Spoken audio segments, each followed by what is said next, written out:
살인자! 살인자! 이건 다 부숴야 되는 거 아니야? 부숴야죠 뭐. 비상대피로 있는 거 아니에요? 혹시 뭐 없어요? 여기 탄 사실인데 여기 있을 것 같은데. 저 안에 숨었을 수도 있죠, 방 안에. 방 안에 숨었을 것 같아요. 윤석열 대통령에 대한 구속영장이 발부되자 시위대가 법원을 습격했습니다. 차은경 판사는 단 몇 분 차이로 법원을 빠져나가면서 다행히 충돌은 연했는데요. 그럼에도 법관들은 큰 충격에 빠졌다고 합니다.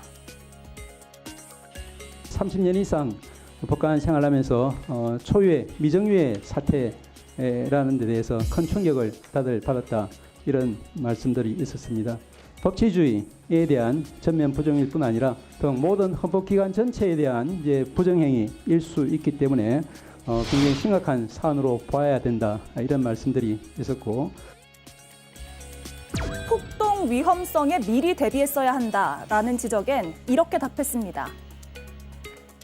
셔터가 내려져 있고 경찰이 보안 스크럼을 짜고 막고 있는 상태였습니다만, 당직실에 유리를 깨고 시위대가 진입하는 바람에 청사의 출입문도 아마 무너진 것으로 저희는 판단을 하고 있습니다. 그 과정에서 저희 직원들은 당직실 입구를 막기 위해서 이 자판기를 이동을 해서 문을 열지 못하도록 조치를 취하고 대응을 했었습니다만, 당직실에 그 유리창이 깨지고 시위대가 진입하는 상황에서는 신변의 위협을 느끼고 10층으로 대피를 했었습니다. 할 수 있는 걸 다 했지만 폭동을 막을 수는 없었다는 겁니다. 이번 일로 경찰관 51명도 다친 걸로 알려졌습니다. 경찰은 법원에서 난동을 부린 66명에 대해 구속영장을 신청했다고 밝혔습니다. 하지만 이런 와중에도 가짜뉴스가 유포되고 있습니다. 네, 오늘 오전부터 법사위가 열리고 있습니다. 법원 난동 사태에 대해서 긴급 현안 질의를 진행하고 있습니다. 헌법재판소도 위험하다는 우려도 나오고 있습니다. 일단 현재 들어온 속보부터 전해드리도록 하죠. 공수처의 수사팀이 서울구치소에 도착했다는 소식인데요. 대통령을 강제 구인하기 위한 것인지까지는 확인이 안 되고 있습니다만 그럴 가능성이 꽤 있습니다. 어제 오후 2시까지 공수처 출석을 요구했지만 소환 조사에 대통령이 불응을 했고, 오늘 오전 10시에 다시 한번 소환 통보를 했지만 역시나 응하지 않았습니다. 이에 따라서 대통령 강제 구인 절차에 들어갔다는 분석들이 나오고 있습니다. 물론 공수처에서 공식적으로 아직 발표한 바가 없기 때문에 공수처가 서울구치소에 왜 갔는지에 대해서는 잠시 뒤에 파악되는 대로 더 자세히 전해드리겠습니다. 자, 헌법재판소도 위험하다, 이런 우려가 법사위에서 법사위원장의 입을 통해서 나왔습니다. 한번 들어보겠습니다. 서부지방법원을 습격해 판사 사무실까지 난입한 것은 도저히 묵과할 수 없는 제2의 내란 사태라 아니할 수 없을 지경입니다. 이번 폭동 사태를 가볍게 여긴다면 헌법재판소도 위험에 빠질지도 모릅니다. 다시는 이런 폭동 소요 사태를 꿈도 꾸지 못하도록 지휘 고하를 막론하고 정치권을 포함하여 일벌백계 함으로써 대한민국의 법 질서를 확고하게 세워야 할 것입니다. 네, 제2의 내란 사태다라는 표현이 등장합니다. 이 표현은 동의하세요? 그렇게 봄이 맞죠. 법률적으로도 내란죄의 성립 요건 자체의 그 배경이 되는 것들이 정부의 기능을 무력화시키거나 그다음 헌법기관에 대한 여러 가지의 체제 자체를 힘으로써 누르려고 하는 것이고요. 그 행태에 있어서도 폭동이라는 개념이 들어갑니다. 예. 그러니까 폭동이 일어났습니다. 1인, 2인에 대한 게 아니라 다수의 힘을 통해서 폭동이 발생했기 때문에 이걸 소요죄라고도 볼 수 있겠으나 더 나아가서는 법원이라는 정부의 어떤 결정 기능을 무력으로서, 특히 이 장면들을 보더라도 눈뜨고는 볼 수 없을 만큼 이 대한민국의 이 법치 시스템으로 돌아간 나라에서 있을 수 없는 참혹한 광경이잖아요. 그래서 저는 이런 폭동과 헌법기관의 기능을 마비시키려고 했다는 점에서는 내란죄에 준할 수 있는 충분한 요건이 됐고 그 소요죄의 선을 넘은 것 같다라고 저는 좀 말씀드리고 싶습니다. 예. 네, 저는 제2의 내란 사태라고 규정하고 있는 정청래 의원의 발언에 대해서 굉장히 유감스럽게 생각합니다. 어떤 지휘 체계가 있거나 조직도가 있는 상황도 아니었고요. 정부를 정복시키려는 목적이 있었던 것도 아닙니다. 그럼에도 불구하고 내란 사태라고 규정한 것은 낙인 찍기를 하려는 의도로 보인다 말씀을 드리고요. 예. 폭력은 어떠한 경우라도 정당화될 수가 없습니다. 시위대도 마찬가지고요. 경찰도 마찬가지입니다. 지난번에 한남동 관저에서 그렇게 많은 사람들이 모일 수 있었던 것은 거기서 폭력이 없었기 때문입니다. 거기에 가족과 아이들, 젊은 남녀 연인들도 왔었습니다. 안전하다고 믿기 때문에 온 것이고요. 어떤 위협 도구라든가 이런 것도 소지하지 않았습니다. 이렇게 평화롭게 시위를 할 수 있는 상황이었음에도 불구하고 이런 사태가 일어난 것에 대해서는 굉장히 유감스럽게 생각을 합니다. 다만 경찰도 마찬가지여야 한다고 생각하고요.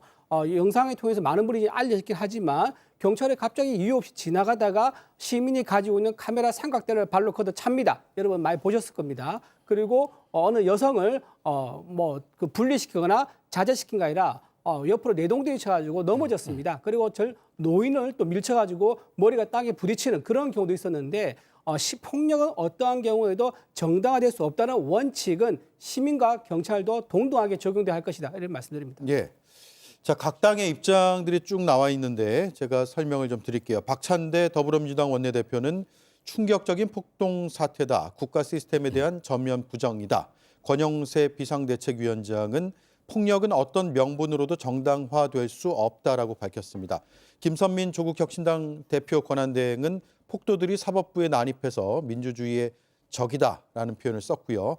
허은하 개혁신당 대표는 민주주의 법치주의를 뒤흔드는 명백한 폭동이며 내란 행위라는 표현을 썼습니다. 자, 그런데 김성열 위원님, 네. 정청래 법사위원장이 일벌백계를 주장하면서도 정치권을 포함이라는 표현을 썼거든요. 이거 어떻게 해석을 해야 됩니까? 정치권의 책임이 있죠. 예, 대표적으로 말씀드리면 우리 다 아시겠지만 윤상현 의원이나 김민전 의원 같은 경우는 이 사태에 대해서 직간접적인 책임이 없다고 할 수 없습니다. 특히 윤상현 의원 같은 경우는 폭동 불과 몇 시간 전에요. 그 월담을 하다가 잡혀간 그런 시위대들을 두고 어떻게 얘기를 하냐면요. 현장에서 이 사람들 다 훈방 조치될 거다. 걱정 말아라. 이런 식으로 얘기를 해요. 그럼 이게 어떤 사인으로 들어가냐면요. 이 정도 해도 전혀 문제 없다라고 시위대 측에게 굉장히 고무적인 이런 이야기를 들려준 거거든요. 예. 그리고 김민전 의원은 어땠습니까? 폭력 시위, 폭력 행태의 상징과 다름없는 백골단을 국회로 불러가지고 이야기를 했어요. 그 백골단, 요번 지금 수사 결과 나와봐야지 알겠습니다만 저 지금 서부지법 폭동 사태에 백골단이 관여가 됐을 가능성이 꽤나 있다라는 이야기가 나오고 있거든요. 만약에 그것이 확인된다면 그들을 갖다가 국회 기자회견까지 세운 김민전 의원 책임이 없다고 할 수 있을까요? 저는 매우 심각한 문제라고 보고요. 그래서 이번 사태에 있어서 국민의힘은 상당한 정치적 책임, 형사적 책임까지도 물을 수밖에 없는 상황이다라고 생각을 합니다. 예. 그리고 이게 사실은 굳이 정치권에서 이야기를 안 해도요. 지금 잡혀간 저 폭도들이 뭐라고 얘기를 할 거냐면요. 조사 과정에서 내가 극우 유튜브를 이렇게 봤더니 대통령이 죄가 없다고 하더라. 혹은 윤상현 의원이 이렇게 얘기하고 전광훈 목사가 이렇게 얘기하고 해서 나는 이런 일을 벌였다라고 한다면요. 그 자체가 소유죄에 대한 선동이 되는 거예요. 심지어 나아가서 교사까지도 될 수 있거든요. 그럼 이 부분에 대해서 경찰이 노머시 절대 이거에 대한 무관용 원칙으로 선동한 사람들까지도 반드시 형사처벌을 해야 된다. 이렇게 생각합니다. 예. 자, 조사가 이제 철저히 이루어져야 되고 66명에 대해서 일단 경찰에서 구속영장을 신청한 상황입니다. 어떤 사람들인지 왜 이런 난동을 피운 건지 차차 드러나게 될 것이니까 우리가 단정적으로는 상황을 지금 안 봤으면 좋겠다는 말씀도 제가 함께 드리겠습니다. 자, 그리고 속보가 계속 전해지고 있어서 제가 속보도 전해드리면서 이 주제에 대해서 같이 대담도 나누도록 하겠습니다. 국방부가 내란 사태 관련 여인영 사령관 등 4명의 사령관에 대해서 보직을 해임했다는 소식이 들어와 있습니다. 여인영, 이진우, 곽종군, 문상호 사령관입니다. 지금 내란 혐의로 구속이 됐죠. 구속이 됐고 기소가 돼서 이제 재판이 막 시작되는 그런 인물들 4명입니다. 그리고 성관위에서도 속보가 하나 들어와 있습니다. 성관위가 중국인 간첩 99명 체포가 됐다는 보도와 관련해서 언론사를 고발했습니다. 허위 사실을 보도했다라는 이유고요. 허위사실 보도 및 정정보도 청구도 함께 하기로 했습니다. 선관위는 허위사실로 선관위 직원이 중국인 간첩이라는 오명을 얻었다, 이렇게 설명을 했습니다. 그리고 허위사실로 부정선거 의혹을 증폭시켰다면서 엄벌이 필요하고 강력 대응하겠다라는 방침도 밝혔습니다. 다시 한번 설명드리면 선관위가 중국인 간첩 99명이 체포됐다는 내용의 보도를 한 언론사를 고발하고 정정 보도를 청구했다는 속보가 들어와 있습니다. 선관위는 허위 사실로 선관위 직원이 중국인 간첩 5명을 얻었다. 또 부정선거 의혹을 증폭시켰다면서 엄벌이 필요하다고 강조했습니다. 자, 여기까지 전해드리고요. 김보엽 위원님. 네.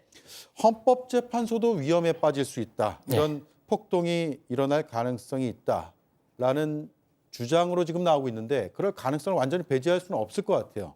당연합니다. 저는 상당히 가능성이 높다고 봅니다. 이 폭도들이 서울 서부지원과 헌법재판소를 구별을 해서 법원은 체포영장 발부하고 구속영장 발부했으니까 나쁜 놈들이고 헌법재판관들은 그렇지 않을 거다. 그렇게 구별하지 않을 겁니다. 특히 헌법재판소에서 조만간 주문 대통령 윤석열을 파면한다. 이런 결정을 내릴 때 그 주변을 둘러싸고 있던 시위대 중 일부가 이번 서울 서부지원 난입해서 온갖 난장을 피운 폭도로 돌변한 저런 짓을 벌이지 말라는 법이 없습니다. 일벌백계를 하지 않으면 배후도 찾아내고 조직적인 움직임이 없었는지 일벌백계하지 않으면 그래도 되나 보다 재현될 가능성이 큽니다. 확실하게 처벌을 해야 됩니다. 예. 아까 이준호 위원도 말씀하셨고 비슷한 얘기를 권성동 원내대표도 얘기를 했는데 마치 경찰이 폭력을 유발한 것처럼 얘기를 합니다. 그걸 100% 참이라고 합시다. 카메라 삼각대를 걷어차고 어떤 여성을 밀쳐서 넘어뜨리고 그렇다면 그 폭력 행위가 향할 곳은 경찰이었겠죠. 경찰을 향해서 폭력 행위를 할 수도 있다고 봅니다. 그런데 이번 폭도들이 들어간 곳은 법원이었습니다. 법원에 들어가서 뭐라고 그랬습니까? 판사 어딨어? 차은경 어딨어? 하면서 온갖 곳을 다 부수고 다니지 않았습니까? 이거는 경찰이 폭력을 유발했다라고 하는 건 전형적인 물타기입니다. 그러지 말았으면 좋겠습니다. 예. 반론 있으세요? 네, 반론 예. 짧게 드리겠습니다. 예. 예. 저렇게 현장에 많은 사람들, 수많은 사람들이 모여있는 상황에서 군중 심리라는 게 있습니다. 누군가가 어디서 고아음을 지르고 몸싸움을 일으키면요, 거기에 다 달려들어서 서로 엉키면서 실체가 무엇인지 알 수 없는 그런 일촉즉발의 상황이 발생할 수 있습니다. 그래서 경찰들에서 안전 요원들이 늘 그것을 우려하고 있는 거고 거기서 흥분해서 과잉대응하지 말라 그런 지침도 늘 교육받고 있는 거지요. 그런 상황에서 저렇게 경찰들이 시민들을 자극하는 행동이 과연 아무런 효과가 없겠느냐? 시민들이 흥분하고 좀 그렇게 서울지법에 대한 불만을 가지고 있는 상황에서 경찰이 만약 자극을 했다 그러면 어느 정도는 시위대가 폭발하는데 영향을 주는 거는 부인할 수 없을 거다 이런 말씀드립니다. 네, 현장에 여러 영상들이 남아 있을 테니까 체증된 영상을 면밀하게 분석을 해야 될 것 같아요. 수사기관에서는. 그리고 경찰관 지금 부상도 심한 그 경찰관이 꽤 있거든요. 50여 명이 부상을 당했고 7명인가요? 중상을 입었다고 지금 집계되고 있어서 경찰관 부상도 굉장히 심한 상황이라고 합니다.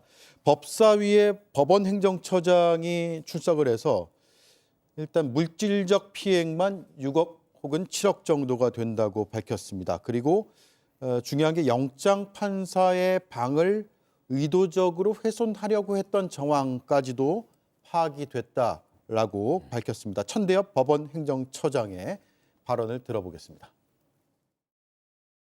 영장을 발부한 판사를 찾기도 했습니다. 이 부분은 7층까지 올라간 것으로 확인이 되는데 그중에 7층에 있는 판사실 중에서 유독 영장 판사 방만 의도적으로 파손이 되고 그 안에 들어간 흔적이 있는 걸로 봐서는 이런 부분에 대해서 알고서 오지 않았나 하는 추측을 하고 있습니다. 시설의 물적인 피해는 현재로서는 6억 내지 7억 원 정도의 피해가 발생한 것으로 보입니다. 발바닥을 디딜 틈도 없을 만큼 유리가 파편화되어서 많이 굴러다니는 그런 모습에서 충격을 제일 많이 받았다는 말. 확인해 보니 차은경 부장판사 사무실만 파손이 돼 있더라. 라는 거죠. 천적이 있는 방은 차 부장 판사의 방은 아니었던 것 같고 다만 다른 영장 판사의 방이었던 것으로 기억합니다. 들어간 흔적이 있다라는 문을 강제로 열고 들어간 흔적이 있다는. 자, 그럼 예. 자, 그리고 경찰에서는 휴대폰 체증 자료, 유튜브 등 분석들을 다 해서 불법 행위자 및 교사, 방조 행위자까지 끝까지 확인해서 엄정하게 사법 처리를 할 계획이다라고 밝히고 있거든요. 네. 구체적으로 어떤 혐의가 적용될 것으로 보일까요? 세 가지 정도가 있겠는데 지금 경찰들이 이제 특수 공무집행 방해에 대한 치상 정도에서 시작되는 것 같아요. 근데 이제 지금 경찰에서 나오는 얘기를 들어보면 소요죄 적용까지는 조금 무리한 게 아니냐라고 하는데 예. 경찰들이 이번에 있어서의 법 집행은 굉장히 미온적으로 해서는 안 됩니다. 이게 왜 그러냐면 재범의 우려가 높다는 것이고 특히나 이것은 지금 국가 권력을 전복하려는 겁니다. 한 사람의 판사를 찾으려다는 거 이거는 우발적이 아니에요. 예를 들어서 그 판사를 잡아서 뭐를 하려고 했었을까요? 예. 그를 잡아서 예를 들어서 폭력을 가하거나 린치를 가하거나 이랬을 때 대한민국의 법치 판사는 준 헌법기관을 본인들이 그 판결이 마음에 안 든다고 잡아서 때리고 부상을 입혀서 압박을 하는 것을 두고 그거를 그냥 특수공무집행의 치상 정도로 한다? 이건 폭동이 존재하고 있고 그다음에 헌법재판소뿐만 아니라 서울구치소도 지금 다들 이게 다 국가 정부의 본연의 임무를 하는 국가의 정부의 기관 아닙니까? 예. 근데 지금 이 부분을 그냥 허투루 특수공무방해상 치상 정도를 가지고 엄벌에 처한다? 저는 이 부분은 너무나 이 무법천지를 용인할 수 있고 이들이 그거를 가지고 자기들은 별로 처벌 안 받았다. 그러니까 성취감을 느낄 겁니다. 우린 해냈다. 뭐 김재원 최고가 썼다가 내렸다가 하지만 십자군의 전쟁에서 우리가 어느 정도 성과를 얻었다. 이런 일만의 그 성취감 줘서는 안 됩니다. 그래서 저는 특수공무집행상 치상뿐만 아니라 소유죄에 대한 정확한 적용, 일부에 있어서 판사를 잡으려고 다녔던 영상에 찍힌 분들은 내란에 대한 죄도 물어야 되고 내란죄는 대통령만 저지르는 게 아니에요. 자연인도 저질러서 형법 87조에는 누구든지 간에 다수의 위력으로 정부의 이 권력을 침탈하려고 했던 폭동자들에 대해서 내릴 수 있는 거기 때문에 저는 경찰이 이거를 그냥 대충 어느 정도의 어떤 겁만 주고 예. 넘어가서는 이게 헌법재판소뿐만 아니라 검찰 앞으로는 뭐 구치소에 있는 교도행정 모든 것들을 마비시키려고 덤벼들 겁니다. 저는 그런 의미에서는 일벌백계도 아주 강한 일벌백계로 단호하게 처리해야 된다. 좀 그런 말씀 좀 드리겠습니다. 네. 경찰이 밝힌 수사 상황 한번 집계해 보겠습니다. 현행범으로 90명이 체포가 됐고요. 그중에서 서부지법을 침입했던 유튜버 3명을 포함해서 46명, 그리고 공수처 차량을 저지한 10명, 경찰관을 폭행하고 서부지법의 담을 넘어간 10명까지 총 66명을 일단 구속영장 신청을 했고 그대로 청구가 되면 구속영장 발부 여부가 머지않아서 나올 것으로 보입니다. 김성열 이준우 의원님, 네. 일단 서영주 의원은 소요죄 혹은 그 이상 적용도 필요해 보인다. 그러니까 강한 처벌이 필요해 보인다라는 입장인데 두 분은 각각 어떤 생각이세요? 먼저 김성열 의원님. 사회심리학 용어 중에 이런 게 있습니다. 깨진 유리창 이론이라는 게 있어요. 뭐냐면요. 멀쩡한 건물의 유리창이 하나 깨졌을 때 그걸 방치하게 되면요. 순식간에 옆에 유리창이 깨지고 건물에 낙서가 되고 건물이 폐허가 돼버려요. 이거 어디서 나온 얘기냐면요. 뉴욕에서 나온 이야기인데요. 가벼운 경범죄를 갖다가 제대로 처벌을 안 했을 때 이것이 매우 큰 범죄로 이어질 확률이 높다라는 이야기예요. 예. 저는 이번 사태요. 경찰이 그동안 불법 시위, 폭력 사태 이런 거에 대해서 너무 많이 봐줬기 때문에 이런 일이 벌어졌다라는 일말의 책임도 느껴야 된다고 생각을 합니다. 그리고 지금 이 법원에 대해서 도전을 한 부분은요. 매우 심각한 문제예요. 왜냐하면요. 우리 이것이 얼마든지 반복이 될 수 있어요. 앞으로 이재명 대표 재판 있잖아요. 그럼 그때 유죄 나면은 그때 나와가지고 또 폭도하면 봐줄 겁니까? 무죄 나면요. 그때 또 폭도들 나오면 봐줄 거예요? 아니잖아요. 이런 거 일벌백계 안 하면요. 우리나라 시스템 자체가 무너져요. 그래서 저는 법원에서 할 수 있는 가장 센 죄, 지금 할 수 있다는 게 소유죄라면 소유죄로 해가지고 징역 1년 이상, 10년 이하 최대한 때려야 된다고 봐요. 미국에서 의회 침입이 있었을 때요. 그때 주동자는 22년을 받았고요. 단순 가담자 중에서도요. 최고 형량이 15년을 받았습니다. 물론 우리와 법 체계가 좀 다르긴 해요. 그래도 우리가 법치를 바로 세우고 공권력을 바로 세우기 위해서는요. 여기서 가장 우리 사회가 용인할 수 있는 가장 센 형벌을 꼭 내려야 된다라고 생각을 합니다. 예.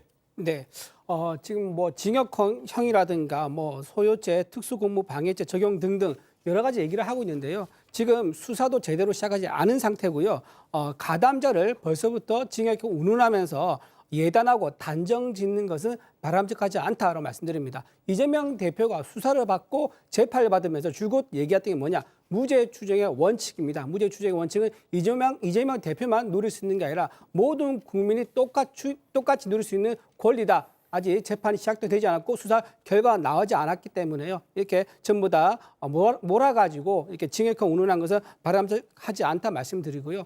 헌재가 서부지법보다 좀 규모가 작다고 합니다. 근데 규모가 작은데 헌재에서 변론을 시작하고 만약에 거기에 현장에서 대통령이 출석한다 그러면 아마 서부지법에서보다 더 많은 사람들이 모일 가능성이 있겠죠. 그런데 아마도 지금 현재 이렇게 상황이 나온 걸 보고 대통령이 놀라서 메시지를 냈다고 합니다. 의사표현은 평화적인 방법으로 되어야 한다라고 신신당부를 했기 때문에 아마도 헌재에 모이는 그 많은 사람들은 다음에는 이런 식으로 이제 폭력이라든가 흥분해서 움직이는 그런 일은 없을 거라 저는 그렇게 믿습니다. 또 하나 말씀을 드리면 유튜버 3명이 지금 같이 들어왔다 그러거든요. 근데 유튜버 3명 중에 영상이 막 공개돼 가지고 아시는 분들은 아실 건데 영상을 찍고 있는 어느 유튜버는요. 벽에 가만히 기대어서 현장을 촬영하고 있었는데 어느 경찰이 갑자기 몸을 잡아당기면서 끌고 들어가 버렸습니다. 과연 그 유튜버가 무슨 혐의로 적용받는지 이건 지켜봐야 할 일입니다. 왜냐하면 기자들도 현장을 촬영하러 들어갔었거든요. 소요에 참여하지 않고 물례로 행사하지 않고 현장 영상만 찍었다 그러면 유튜버들과 기자들과 행위가 다를 게 뭐가 있느냐 이런 부분을 경찰에서는 엄중하게 판단을 해서 동등하게 적용해야 될 거라 그렇게 믿습니다. 예. 제가 잠깐 좀 말씀을 기회를 주면 제가 말하는 거는 가담자가 미운 게 아니에요. 행위에 대한 판단하는 것이죠. 지금 이 행위에 대해서 이걸 무죄 추정하라고 한다는 것은 말도 안 되는 것이고요. 이 행위는 누가 보더라도 법원을 침탈한 행위입니다. 그러니까 뭐 가담자들은 방어권 행사에서 무죄 추정으로 하시되 이 행위는 절대 우리 대한민국이 용인하는 순간 나라의 근간이 사라지기 때문에 엄벌해야 된다는 얘기고 유튜브와 기자가 뭐가 다르냐 하는데 이게 이 건물에 침입하는 것은요 무조건 죄예요. 그러니까 이 부분에 있어서 취재의 영역과 유튜브가 어떤 허락도 없이 이 서부지법에 들어갈 권한이 있습니까? 없잖아요. 이 난동꾼들도 마찬가지입니다. 정상적인 절차를 밟지 않았잖아요. 그런 부분에 있어서 경찰은 당연한 공권력을 행사했기 때문에 저는 이 부분에 대해서는 좀 우리가 정치적인 걸 떠나서 나라의 근간을 걱정한다면 단호한 처벌에 대해서 같은 목소리를 내는 게 좋지 않겠냐 좀 말씀드립니다. 예, 짧게 좀 말씀을 좀 드릴게요. 예, 저기 건물에 들어갔을 때요. 기자하고 유튜버 둘 다 건물의 허가를 받지 않고 들어갔습니다. 그 부분을 제가 명확하게 말씀드리고 또 실제 보도 중에서요. 극좌 유튜브를 극우 유튜브로 잘못된 보도된 경우도 있습니다. 그런 식으로 지금 혼란이 있기 때문에 이거를 차분하게 CCTV가 다 있을 거 아닙니까? 체증을 해서 차분하게 따져야 할 문제다. 그 말씀을 드립니다. 예. 자, 처벌 수에 대해서 의견들이 조금씩 다르니까 마저 들어보죠. 예. 예. 저는 이준우 위원이 얼마 전에 얘기했던 그 얘기를 기억하는데 미국 사례를 얘기를 하면서 폴리스 라인을 넘으면 국회의원도 현장에서 체포를 하고 총기 사용도 가능하다. 당시에 굉장히 엄정한 공권력 집행 이런 걸 강조하셨는데 오늘따라 유독 서부지원에 난입한 폭도들에 대해서는 되게 관대하고 관용적으로 해야 된다는 식으로 말씀하셔서 좀 유감입니다. 지금 물적 피해를 6, 7억 얘기를 하잖아요. 근데 과연 피해가 6, 7억일까요?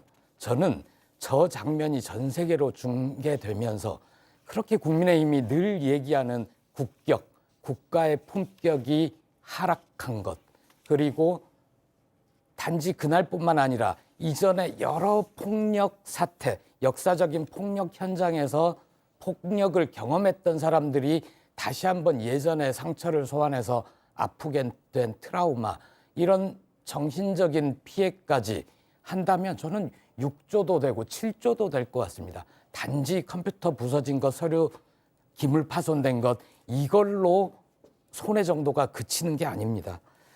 한나 아렌트라는 학자가 악의 비속성 얘기를 하면서 MOB, 그 폭민이라는 표현을 쓴 적이 있습니다. 아무 비판 의식 없이, 정치적, 사회적 비판 의식 없이 선동에 휩쓸려서 폭력을 마구 행사하는 폭민, 폭력적인 민중이란, 군중이란 뜻인데요. 저는 이번에 사상 초유의 법원 난동, 폭도 사태에 대해서 엄정하게 처벌하지 않으면 조만간 헌재에서, 조만간 국회에서, 조만간 우리 자신들과 가족들에게 그런 폭력이 가해질 것이다. 엄벌 100개 해야 된다. 물론 말씀대로 죄를 가려야죠. 현장에 그냥 있기만 하고 촬영만 한 사람을 처벌할 수는 없죠. 근데 거기에 들어가면서 유튜버가 지금 어디로 갑시다, 우리 부숩시다 라고 중계를 하면서 갔다면 그 사람은 처벌 대상이 되는 겁니다. 네. 저에 대해서 얘기를 잠깐 했으니까 저도 짧게 말씀 30초만 더 드릴게요. 예. 아까 그 경찰 인력에 대해서 뭔가 엄격하게 된 거 아니냐 말씀하셨는데요. 맞습니다. 제가 늘 얘기하는 게 뭐냐면 경찰 대응의 일관성입니다. 어느 진영에 대해서는 말랑말랑하게 하고 어느 진영에 대해서 엄격하게 한다 그러면 그게 공정합니까? 지난번에 한남동 관저에서요, 민노총이 집회가 왔습니다. 그때 신고한 차선은요, 3차선을 점령하겠다는 건데 실제로는요, 10차선을 점령해버렸습니다. 그날 엄청난 교통 체증이 발생했습니다. 그 교통 체증의 사회 경제적 손실 어느 정도 비교가 되겠습니까? 서울 시민들은 엄청난 손실을 입었다. 그런데 경찰은 제대로 대응을 하지 않고 말랑말랑하겠다. 일관성을 저는 강조를 드리는 겁니다. 네, 자 이렇게 정리할게요. 일단 수사 자체는 엄정하게 해야 된다. 다 동의하실 것 같아요. 그리고 그 수사를 했을 때 범법 행위가 뭐 정도의 차이가 있겠지만 드러난다면 그 범법 행위에 걸맞은 강력한 처벌이 필요하다라는 점도 동의하실 것 같아요. 그래서 이 정도로 이제 처벌 수위에 대한 우리의 논박은 여기까지 하면 될 것 같습니다. 자, 그리고 국회 행정안전위가 조금 전에 끝났는데 역시나 현안 질의가 있었습니다. 경찰청장 직무대행이 출석을 했고 여러 질의들을 쭉 받았는데 법원이 침탈당한 건 잘못했다라는 지적이 나왔고 어떤 질문과 답변 과정인지 그 맥락까지 함께 영상으로 확인해 보겠습니다. 이호영 대행님의 태도에서 우리 경찰이 왜 이렇게 많이 다쳤는지 다 드러나고 있습니다. 지휘를 잘못하셨어요. 그건 지휘 잘못이 아니고요. 너무 지나치게 과격한 폭력 사태 지휘를 때문에 잘못하셨어요. 그러니까 그 보호장구를 착용할 수 있고 없고는 그런 지휘관의 그 책임하에 있는 거 아닙니까? 그런 법원에 침탈당한 건 저도 아니요. 처음입니다. 침탈당한 거 잘했다고 그랬습니까? 그러니까 침탈당한 거 잘못했어요. 근데 이호영 대행은 왜 보호장구를 착용하라는 지시를 안 했습니까? 그 상황에서는 차벽을 왜 안 세웠어요? 그렇게까지 과격하게 폭도들이 잘못했다는 거 제가 폭동을 인정하잖아요. 일으킬 줄을 몰랐다는 겁니다. 본인은 잘못한 거 하나도 없습니까? 저희들은 정당하게 법 재판하는 정당하게 와중에 하고 지휘관으로서의 책임은 조금도 없다고 생각하시는 거예요? 직원들이 다친 건 저도 안타깝게 생각하고 안타깝습니까? 있고요. 책임 있습니까? 다만 경찰 책임은 전체가 없어요. 최선을 다했다는 것을 분명히 말씀드립니다. 지휘관으로서 책임을 통감하고 사과를 하셔야 됩니다. 무슨 사과를 하시나요? 51명이 다쳤는데 그거에 대해서 적절하게 지휘를 통제하지 않고 보호장구를 착용하지 않게 하고 한 거. 우린 다친 직원들한테는 미안하지만 그 다친 원인이 그 폭도들에 의해서 본인의 책임을 관가하고 있다는 걸 제가 지적하는 거고요. 자, 서영주 의원님 먼저 들어볼까요? 국민의힘 배준영 의원의 질의가 굉장히 수준이 낮네요.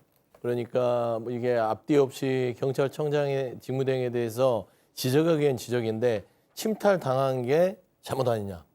어떻게 침탈당한 게 잘못입니까? 침탈한 사람들이 잘못 아니에요? 너무나 상식적인 대답인데 너무 이 질의 수준이 낮고 그다음에 보호장비 부분에 대해서도요. 저런 억지 쓰면 안 됩니다. 집회 시위라는 거는 어느 정도 허가를 받고 거기에 대해서 그 정도의 수준, 기대 정도의 위험도를 다 판단하고 보호장부를 합니다. 예. 예를 들면은 마약범이다, 총기 소지자다 그러면 마약 수사대를 보내거나 형사들도 총기를 소지합니다. 그리고 이거 뭐 만약에 민노총도 이 시위 자체가 집회 시위를 했으나 과격성이 예측이 됐을 때는 보호장비를 다 하고 나갑니다. 그런데 단순하게 서부지법에서 했던 것들은 정광훈 씨가 했던 태극기도 비슷하잖아요. 한 손에 태극기, 한 손에 성조기. 그렇기 때문에 어느 정도의 그 어떤 표현들을 했을지언정 저런 식의 폭도로 할 거라고는 예측이 불가능했죠. 그래서 그 상황에서 뒤늦게 대응을 통해서 보호장비를 했음에도 불구하고 저런 식으로 억지 논란을 하면서 경찰이 뭘 잘못했다라는 논리를 피는데 참 국회의원으로서 없어 보인다 그런 생각이 듭니다. 예. 이준우 의원님. 경찰 부상자가 총 51명이라고 얘기를 합니다. 아마 경찰관들은요, 지휘체가 있고 또 돌아갈 경대가 있기 때문에 돌아가면 아마 부상자 현황 같은 거를 손쉽게 파악을 할 수 있었을 겁니다. 하지만 시위대는요, 따로 조직된 형태가 아닙니다. 누가 몇 명이나 어떻게 부상 입었는지 지금 집계할 수가 없는 상황인 거죠. 그래서 좀 그런 면도 감안해야 된다 말씀을 하나 드리고요. 경찰이 이제 시민에게 했던 아까 말씀드렸던 평화로운 그런 상황에서 좀 시비를 건다거나 걷어찬다거나 밀치거나 했던 그런 부분에 대해서는 분명히 경찰도 잘못한 부분은 짚고 넘어가야 된다. 그리고 지금 방금 나오신 것처럼 저 앞 직전의 화면을 보면요. 경찰이 잘 막고 있는 상황이었습니다. 잘 막고 있는데 시위대가 밀고 들어간 상황도 아니었습니다. 하지만 어느 경찰 지휘관의 지시에 따라서 스스로 경찰들이 뒤로 물러나면서 문을 열어줍니다. 근데 저기에 대해서 여러 가지 의혹이 지금 나오고 있습니다. 혹시나 시위대가 건물 안에 들어가도록 일부러 유도하기 위해서 문을 비워줬던 거 아니냐 이런 얘기까지 나오고 있는 상황에서 경찰의 어떤 피해만 그렇게 강조하는 것은 좀 맞지 않다. 시민들도 같이 피해를 입었고 어떤 상황에서든 쌍방의 폭행은 용납해서는 안 되고 바람직하지 않다. 그 말씀 드립니다. 도저히 참을 수가 없는데요. 경찰이 뒤로 물러서서 저 폭도들이 법원 안으로 들어오게 하는 실익이 뭡니까? 목적이 뭡니까? 그렇게 해서 얻는 게 뭐냐고요. 목적을 저희가 묻는 겁니다. 그 목적이 뭐였느냐고요. 그렇게 했다고 단정을 짓는 거잖아요. 예? 그리고 저 폭도들의 폭력과 경찰의 폭력을 쌍방피해인 것처럼 만들지 마세요. 경찰은 공권력을 집행하는 사람들이고 저 폭도들은 법원에 난입을 해서 온갖 폭행을 저지른 자들이에요. 그런데 그 사람들을 감싸고 돌아와서 국민의힘이 얻는 게 뭡니까? 감싸고 온다고 말씀하신 건 맞지 않고요. 저는 일관되게 공권력의 집행의 공정성과 기준의 일관성입니다. 어느 진영에 대해서는 말랑말랑하게 하고 어느 진영에 대해서 엄격하게 하고 그러면 안 되지 않습니까? 다 똑같은 기준으로 경찰이 대응해야지 과잉 대응이라는 비난을 받지 않을 것이다. 그 말씀 드립니다. 예. 거기까지 하겠습니다. 예, 반론 안 하시겠습니까? 예. 자, 그 윤석열 대통령의 입장문을 보면 어제 많은 국민들의 억울하고 분노하는 심정은 충분히 이해하나 평화적인 방법으로 의사 표현해달라라고 하면서 여기서 이제 경찰이 나오거든요. 경찰도 강경 대응보다 관용적 자세로 원만하게 사태를 풀어나가길 바란다라는 입장을 나타냈어요. 그래서 저 대통령의 입장문이 나온 뒤에 경찰 쪽에 조금 더 집중된 그런 여권에서 입장이 나오는 거 아니냐 이런 해석들도 지금 나오고 있는 상황인데 일단 김보엽 위원님 차례니까 예, 반론은 안 하시지만 여기에 대한 입장은 한번 말씀해 주시죠. 그러니까 내란 속에 윤석열이 갇혀 있으면서 아직도 저러고 있으니까 폭도들이 날뛰는 겁니다. 저는 이 폭도들이 조직적인 지시를 받지 않았다면 그러면 그 현장을 그냥 평화적인 시위를 하러 갔다가 경찰들이 폭력을 유도를 하고 경찰들이 뒤로 물러서서 법원이 궁금해서 난입을 했다? 이런 식의 생각은 도저히 할 수가 없습니다. 원인이 여러 가지가 있을 겁니다. 누가 저런 괴물들을 만들었는가? 이걸 따져봐야 되는데요. 1차적인 책임이 윤석열에게 있다고 봅니다. 뭐라고 그랬습니까? 그 법원이 발부한 영장마저도 윤석열을 포함해서 윤석열의 변호인들이 불법 수사, 불법 체포라는 얘기를 계속합니다. 그리고 법원이 발부한 영장을 가지고 체포를 하러 갔는데 경호처는 무기를 들고 막습니다. 특수공무집행 방해죠. 그런데 검찰은 경찰이 경호처 수뇌부에 대해서 구속영장을 청구를 하니까 증거인멸 우려가 없다고 기각을 해버립니다. 예. 이런 모든 행위가 사법부의 권위를 국가의 기관들이 세워줘야 하는데 합법적인 영장 발부마저도 불법이다. 그리고 광장에서는 극우 태극기 부대를 이끄는 정광훈 혹은 윤석열의 변호인들은 저항권이란 얘기를 하면서 폭력을 부추긴 겁니다. 아, 법원 아무것도 아니구나. 법원에서 발부한 영장 이것도 다 무기로 막고 무시하는데 우리가 그쯤 담 하나 넘어가는 것쯤이야. 우리가 유리창 깨고 들어가서 영장 발부한 판사 우리가 직접 응징하면 안 되는 거야? 이런 생각했을 겁니다. 즉 윤석열은 자신은 스스로 법 위에 있다고 생각하는 초법적인 존재라고 생각하는 법폭입니다. 이 법폭은 조폭보다도 주폭보다도 사회적 해악이 훨씬 큰, 그래서 영원히 사회로부터 격리시켜야 될 위험한 자들입니다. 예. 자, 김성열 의원님. 네. 오래 기다리셨습니다. 평론이 이쪽에서 벌어지고 있어가지고 대통령의 입장문이 잇따라 나왔거든요. 뭐 예. 입장문이야 충분히 낼 수 있는 거지만 그 안에 이제 들어갔던 몇몇 표현들이 지지자를 자극한 거 아니냐라는 일각의 시선들이 있는 건 사실입니다. 동의하세요? 자극을 했죠. 예, 저는 그렇게 보입니다. 특히 지금 경찰에 대한 언급을 하신 거는 사실 너무 안타까워요. 제가 윤석열 씨에 대해서 가장 큰 잘못이라고 생각하는 부분 중 하나는 이 나라의 법治을 무너뜨리는 겁니다. 국민의힘 이렇게 가시면 안 돼요. 왜 안 되냐면요. 저도 정치판에 들어온 지 지금 한 20년 가까이 되는데요. 단 한 번도 이런 식으로 대하는 걸 본 적이 없어요. 국민의힘이 지켜왔던, 보수 측에서 지켜왔던 가치는요. 법치, 원칙 이런 걸 정확하게 지켜나가는 것이고요. 그 상황에서 공권력에 대해서 힘을 실어주는 게 보수의 스탠스였어요. 그런데 지금 이 테러를 갖다가 이 서부지방 법원의 폭도들은요. 명백한 테러예요. 테러에 대해서 이렇게 감싸고 도는 식으로 얘기를 해버리면요. 공권력이 무너져요. 그럼 앞으로 민주노총이나 이런 곳에서 하는 불법 시위에 대해서 어떻게 얘기할 겁니까? 거제 조선소에서요. 그 불법 파업이 있었을 때 윤석열 대통령 어떻게 했는지 알아요? 당시에? 경찰 특공대 투입했어요. 아니 근데 그런 일들을 해갔으면서 이런 거에다 원칙적으로 대응하겠다 놓고 이제 와서는 경찰들도 관용을 베풀어야 된다. 이런 일관성이 무너져 버리면요. 보수가 망가지는 거예요. 이런 식으로 가시면 정말 안 되고요.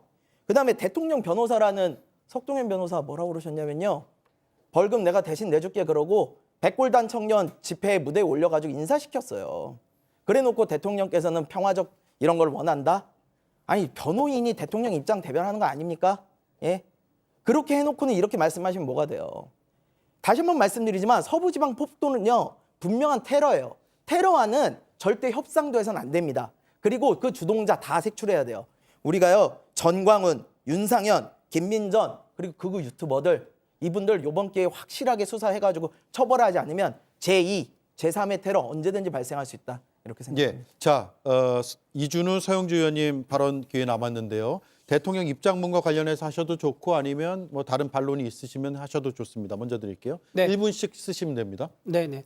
이재명 대표가 아마 지금 가장 바라는 것은 헌재의 재판 속도 그리고 수사에 대한 이제 형사의 재판 속도, 수사의 재판 속도 이거를 빨리 하는 걸 막 바라고 있을 겁니다. 하지만 이재명 대표는요. 본인의 재판 속도는 달팽이처럼 느리게 가길 바라실 것 같아요. 저는 그건 온전하지 않다. 수사와 재판 모두 결과도 중요하지만요. 절차도 중요하고 무엇보다 속도도 중요합니다. 어느 쪽은 빠르고 어느 쪽은 느리게 하는 것은 국민들의 결과가 나와도 아마 수용하지 않을 거다 말씀을 드리고 이미 그 영장 기각에 대해서요. 윤석열 대통령에 대해서 휴대폰 바꾼 거를 증거인멸 우려가 있다고 얘기했는데 이재명 대표는 이미 휴대폰을 대장동 사업 때 세 대를 동시에 썼고 총 8대를 교체한 적이 있습니다. 그런데도 불구하고 증거인멸이 없다면서 풀어줬습니다. 이게 과연 윤석열 대통령에 적용할 때는 왜 엄격하게 한 번 교체한 거 가지고 증거인멸 우렸다 하는 건지 이거에 대해서는 사법부가 두고두고 놀라야 될 거라 생각합니다. 예. 입장문이나 반론이 아닌 수사 속도를 말씀하신 거네요. 네네. 예, 자유로운 발언으로 제가 듣겠습니다. 그러죠. 자유로운 발언. 열어놓고 대한민국은 끝내죠. 이렇게 그러면. 민주주의를 만들어 왔습니다. 이런 발언을 할 수 있어요.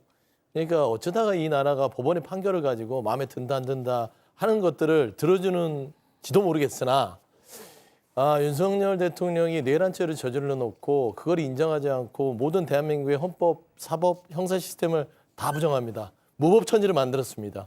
그리고 나서 저는 내란을 저지른 대통령의 구속보다 더 놀라운 것은 내란을 저지른 대통령이 여전히 감옥에 있더라도 내란의 선동을 멈추지 않는다는 게 가장 경악스럽습니다. 경찰의 관용을 바란다. 본인은 검찰총장 시절에 어떻게 수사를 했나요? 관용이요? 너무나 잔인했죠. 조국 대표부터 시작해서요. 대통령에 대해서는 이재명 대표에 대한 수사는 너무나 잔인할 정도로 수사가 이루어졌습니다. 그래놓고 본인에 대해서 본인 지지자들은 관용을 베풀어달라. 그리고 평화적인 표현을 해달라. 근데 마무리 안 되잖아요. 고마운 거예요. 본인의 말을 따라줘서. 언젠가는 이 죄가를 반드시 받겠으나 대한민국의 근간까지 흔들리는 일은 절대로 대한민국의 법치 시스템이 허용해서는 안 된다. 그런 말씀드립니다. 네. 자, 월요일에 토론이 가장 치열한 것 같습니다. 네 분 말씀 잘 들었고요. 오랜 시간 고생 많으셨습니다. 고맙습니다.